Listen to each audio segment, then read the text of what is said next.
vagyok, és ez itt egy olyan videó, amiben slime-ot fogunk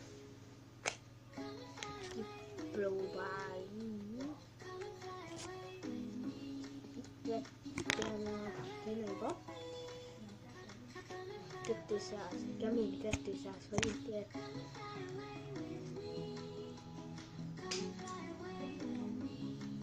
Ja, nem értik jó.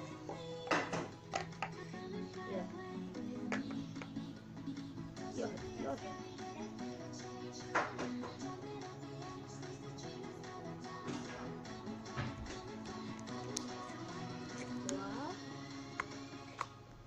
Csak körülbelül minden. Szóval szerintem megint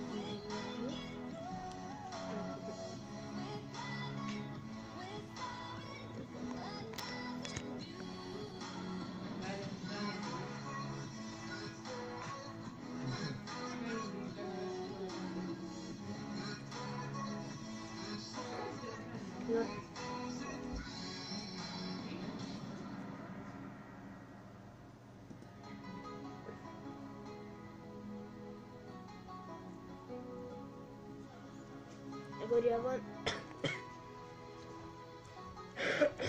van ilyen, most még ugye van ilyenem, ami kb. Ugyanolyan, csak ez clay, ott benne a bohói.